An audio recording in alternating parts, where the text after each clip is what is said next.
Hello, আসসালামু আলাইকুম। আপনারা আপনাদের শিশুদের 6 মাস পূর্ণ হলে সলিড খাবার কিভাবে শুরু করবেন সেটা নিয়ে অনেকে অনেক প্রশ্ন করেছেন। আসলে আপনারা এত বেশি প্রশ্ন করেছেন, আসলে এক ভিডিওর মাধ্যমে এটা উত্তর দেওয়া সম্ভব না। তাই আমি কয়েকটা ধাপে এই প্রশ্নগুলোর উত্তর দেওয়ার চেষ্টা করব। যে প্রশ্নগুলো সবচেয়ে বেশি কমন করেছেন সেগুলোর আজকে একটু উত্তর দেব। আশা করি আপনারা একটু মনোযোগ দিয়ে শুনবেন। প্রথম যে প্রশ্নটি সবাই বেশি করেছেন সেটি হচ্ছে বাচ্চাদের সলিড খাবার কখন শুরু করব।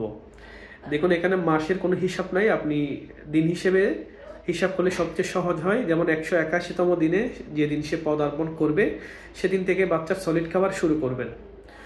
এখানে 5 মাসের শুরু শেষ, 6 মাসের শুরু শেষ এমন কোনো হিসাব নাই। 181তম দিনে যেদিন সে পড়বে সেদিন থেকে বাচ্চার সলিড শুরু করবেন। তবে এখানে একটা শর্ত আছে, যে সমস্ত শিশুদের সেরেব্রাল পালসি, খিঁচুনি, তারপর হচ্ছে down syndrome, premature baby, low birth weight baby, তারপর হচ্ছে যে সমস্ত বাচ্চাদের ডেভেলপমেন্টাল ডিলে আছে, তারপর হচ্ছে গাড় এখনো শক্ত হয়নি, ওই সমস্ত শিশুদের ক্ষেত্রে সলিড শুরু করার জন্য 181তম দিন হলে হবে না। তাদেরকে একজন নবজাতক এবং শিশুরোগ বিশেষজ্ঞ ডাক্তার আন্ডারে রেখেই সলিড শুরু করতে হবে। তারপর যে প্রশ্নটি সবচেয়ে বেশি করেছেন এবং সবচেয়ে মায়েরা সবচেয়ে কনফিউশনে ভোগেন সেটি হচ্ছে কোন কোন খাবার দিয়ে বাচ্চাদের সলিড খাবার শুরু করব। দেখুন, এটা একটু লম্বা হবে উত্তরটা, আপনারা একটু মনোযোগ দিয়ে শুনবেন। প্রথমত হচ্ছে যে কোনো সবজি, যে কোনো ধরনের বাজারের সবজি পিউরি করবেন এবং যে কোনো একটা সবজির সাথে জাউ ভাত বা নরম ভাত একসাথে মিক্স করে বাচ্চাকে একটু একটু করে খাওয়ানোর চেষ্টা করবেন। তবে গাজর এবং শুধু গাজরটা দেওয়ার আগে একটু সতর্ক থাকবেন। অন্যান্য যে কোনো সবজি বাচ্চাকে পিউরি করে করে লবণ ছাড়া বাচ্চাকে কি করতে পারবেন, নরম ভাতের সাথে মিক্স করে বাচ্চাকে দিতে পারবেন। 2 নম্বর খাবার হচ্ছে ভাতের মার। দেখুন, এটা কিন্তু অনেক ভিটামিন বি এবং মিনারেল সমৃদ্ধ খাবার এবং এটা সহজলভ্য একটা খাবার। আমাদের দেশীয় খাবারের মধ্যে বাচ্চাকে চাইলে আপনি দিনে 1বার বা 2বার করে ভাতের মারও দিতে পারেন। 3 নম্বর হচ্ছে পায়েস। চালের গুঁড়া একটু করে নিয়ে পানি দিয়ে রান্না করে বাচ্চাকে একটু একটু করে চাইলে চালের গুঁড়া পায়েসও দিতে পারেন। তবে চিনি দেওয়া উচিত হবে না, প্রথম 1 বছর চিনি না দেওয়াই সবচেয়ে ভালো। আর 4 নম্বর হচ্ছে সুজি। দেখুন, আমরা আসলে সুজি অনেক সময় দিতে নিষেধ করি, কারণ হচ্ছে সুজি দিলে বাচ্চাদের কি হয়, একটু মোটা হয়। এটা আসলে একটু কার্বোহাইড্রেট জাতীয় খাবার। পরশু একটা ভিডিও দিয়েছিলাম এটা নিয়ে। এটা দিলে বাচ্চারা মোটা হয়, মা বাবারা খুশি হয়, দাদা দাদি খুশি হয়, নানা নানি খুশি হয় এবং এই খাবারটায় দেখা যায় বাচ্চাকে ঘন ঘন দেওয়া হচ্ছে এবং বাচ্চারাও এই খাবারের প্রতি এডিক্টেড হয়ে যায় এবং অন্যান্য খাবারগুলো তারা একটু কম খায়।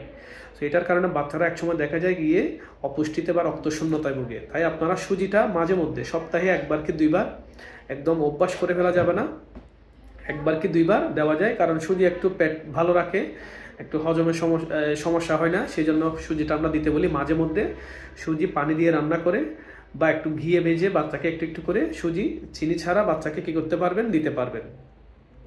তারপর হচ্ছে আপনার চিড়া, কিছু চিড়া নেবেন, চিড়ার সাথে একটু 2-1টা কিশমিশ ব্লেন্ড করবেন, ব্লেন্ড করে একটু পানি অ্যাড করে বাচ্চাকে একটু একটু করে পানিটা চিড়া সহ বাচ্চাকে চাইলে কি করতে পারেন, আপনারা খাওয়াতে পারেন।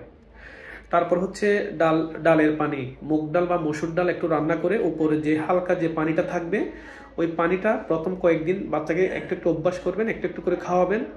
যদি বাচ্চার দেখা যায় কোনো অ্যালার্জির কোনো সমস্যা নাই, কোনো চুলকানি হচ্ছে না, কোনো ডায়রিয়া, পাতলা পায়খানা বা কোনো সমস্যা দেখা দিচ্ছে না, সর্দি কাশি, তাহলে আস্তে আস্তে করে ঘন পানিটাও বাচ্চাকে একটু একটু করে একটু সামান্য সাদা ভাত, একটু জাউ ভাত, নরম ভাতের সাথে মিক্স করে করে বাচ্চাকে আপনারা খাওয়াতে পারেন।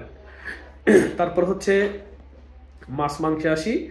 আপনারা মাছ একটু সিদ্ধ করে একটু সাদা ভাতের সাথে মিক্স করে বাচ্চাকে খাওয়াতে পারেন কোনো লবণ ছাড়া। তারপর হচ্ছে মাংস ব্লেন্ড করে বাচ্চাকে দিতে পারেন। তবে এই মাছ এবং মাংস খাওয়ার জন্য সবচেয়ে ভালো একটা পন্থা হচ্ছে টমেটো স্যুপ করে দেওয়া।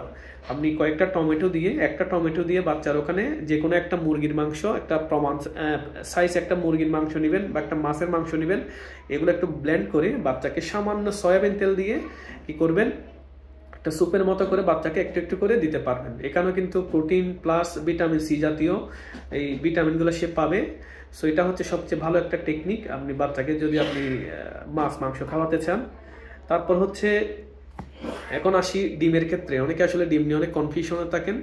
ডিম হচ্ছে আসলে আমরা প্রথম দিকে একটু একটু করে কুসুমটা দিতে বলি, সাদা অংশে একটু অ্যালার্জি থাকে অনেকের, তাই একটু 8-9 মাস না হলে সাদা অংশটা দিতে নিষেধ করি। তারপরে অনেকে খায়, অনেকের সেন্সিটিভিটি এক না আসলে, তারপরে জেনারেল হিসাবে বললে আমরা বলি যে 7 থেকে 8 মাস পর থেকে সাদা অংশটা দিবেন, এবং শুরু থেকে চাইলে বাচ্চাকে একটু একটু করে ডিমের কুসুমটা দিবেন। তবে ডিম দেওয়ার আগে একটা অবশ্য সতর্কতা অবলম্বন করবেন, সেটা হচ্ছে ডিমটা যেন ভালো করে সিদ্ধ করা হয়।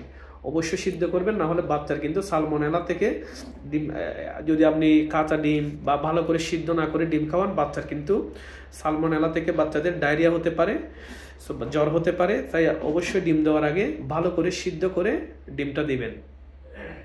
তারপর হচ্ছে আবার বলেন কয়টা ডিম দিবেন। ডিম আসলে একটা বাচ্চাকে সারাদিন অর্ধেক ডিমের অর্ধেক কুসুম এটা দিতে পারেন। বাচ্চাদের ওজন বা চাহিদা অনুযায়ী সর্বোচ্চ একটা দেওয়া যায়, এর চেয়ে বেশি দেওয়ার খুব একটা প্রয়োজন নাই। এবার আসে আপনার ফলমূলের ক্ষেত্রে, মানে ফ্রুটসগুলো কী কী দিবেন। যেমন মালটার রস শুরুতে দেওয়া যায়, 6 মাস পর থেকেই শুরু করা যায়। তারপর হচ্ছে নাশপাতি ব্লেন্ড করে বা পিউরি করে দিতে পারবেন, আপেল পিউরি করে দিতে পারবেন। তারপর এখন হচ্ছে আমের সিজন, যদিও শেষের দিকে একটু একটু করে আমও দিতে পারবেন বাচ্চাকে। সো এগুলো আসলে, তবে পাকা কলা এবং আপনার আঙ্গুর, এই দুইটা ফ্রুটস দেওয়ার আগে অন্তত আমি নিষেধ করি প্রথম দিকে না দিতে, কারণ অনেকের দেখা যায় কলাতে অ্যালার্জি থাকে বা অনেকের চুলকানি হয়, সর্দি হয়। এই কলা এবং আপনার আঙ্গুর দিলে অনেকের বদহজম হয়, অনেকের ডায়রিয়া হয়, আমরা পাইছি কয়েকটা। সো যেটা করবেন, একটু এই দুইটা ফ্রুটস একটু দেওয়ার আগে একটু সতর্কতা অবলম্বন করবেন। এছাড়া অন্যান্য যে কোনো ফ্রুটস পিউরি করে বাচ্চাকে বা একটু জুস করে, ফ্রেশ জুস করে বাচ্চাকে দিতে পারবেন। তারপর আরেকটা প্রশ্ন আপনারা করেছেন, সেটি হচ্ছে গরুর দুধ বা দুধ জাতীয় খাবার কখন দিব কখন দিব না।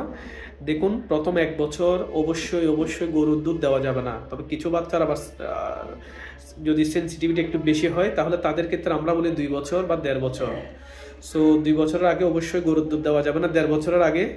তারপর হচ্ছে গরুর দুধের তৈরি খাবার, যেমন ঘি, চিজ, বাটার, তারপর হচ্ছে টক দই বা নর্মাল দই, মিষ্টি দই, এগুলো কখন থেকে দিবেন। এগুলো আমরা বলি আপনার 8 মাস বয়স থেকে দুধের তৈরি খাবারগুলো দিতে পারবেন। তবে সরাসরি দুধ দিতে হলে আপনাকে অবশ্যই 1.5 বছর পর্যন্ত অপেক্ষা করতে হবে।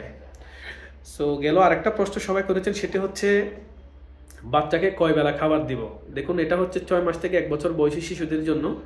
আসলে 250 ml কাপ বা বাটিতে আপনি চাইলে 2 থেকে 3 বার, জেনারেল হিসাবে যদি বলি 2 বার দিবেন। আবার কিছু বাচ্চাদের ডিমান্ড তারতম্য হতে পারে, এটা একদম সবার জন্য না। কিছু বাচ্চার দেখা যায় ডিমান্ড আছে, খাবার চাহিদা আছে, তাহলে তাদেরকে সর্বোচ্চ 3 বেলাও দিতে পারবেন, মানে ভারী খাবারের মধ্যে।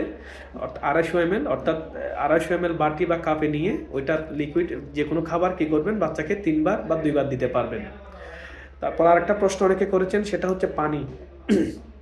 দেখুন, এদের আসলে যেহেতু ব্রেস্ট মিল্ক পান করে, আসলে পানির চাহিদা খুব একটা প্রয়োজন পড়ে না। মায়ের বুকের দুধে বা ফর্মুলাতে আসলে 70 থেকে 90%ই থাকে পানি। সো পানির খুব একটা প্রয়োজন পড়ে না। আপনি চাইলে বাচ্চাকে 250 থেকে 500 ml পানি সর্বোচ্চ 24 আওয়ার্সে, 24 ঘন্টার মধ্যে বাচ্চাকে একটু একটু করে পানি দিতে পারেন। পানিটা মিনারেল হলে ভালো হয়, বা একটু প্রথম দিকে যখন দিবেন একটু সিদ্ধ করে বাচ্চাকে ফুটিয়ে বাচ্চাকে পান করানোর চেষ্টা করবেন। তারপর আরেকটি প্রশ্ন করেছেন সবাই, যে বাচ্চার অ্যালার্জি কীভাবে বুঝবো। বাচ্চাদের কোনো খাবার দেওয়ার পর অ্যালার্জি কীভাবে, কোনো একটা খাবার দেওয়ার পর আসলে 48 থেকে 72 ঘন্টা অপেক্ষা করা দরকার। অ্যালার্জি কীভাবে বুঝবেন, বাচ্চাকে কোনো খাবার দেওয়ার পর, মনে করেন আপনি দুপুরে একটা নতুন খাবার দিয়েছেন, যদি বাচ্চা বিকেল থেকে সন্ধ্যার মধ্যে বাচ্চার দেখা যায় বমি হচ্ছে, পাতলা পায়খানা হচ্ছে, বাচ্চার জ্বর হচ্ছে, বা বাচ্চার পেট ব্যথা হচ্ছে, কান্নাকাটি করছে, বা সর্দি লাগছে, তাহলে কি করা হবে, কি করতে হবে, বাচ্চাকে ওই খাবারটা আপাতত কিছুদিনের জন্য বন্ধ রাখবেন। আর অবশ্যই অ্যালার্জিক রিয়াকশন শুরু হলে সাথে সাথে ডাক্তারের পরামর্শ গ্রহণ করবেন। আজ পর্যন্ত এগুলাই উত্তর দিলাম। সামনে আরো কিছু প্রশ্নের উত্তর ইনশাল্লাহ আপনাদের সামনে নিয়ে আসবো। আরো কিছু প্রশ্ন রেডি করে আপনাদেরকে আমি আপডেট দিব। সবাইকে ধন্যবাদ।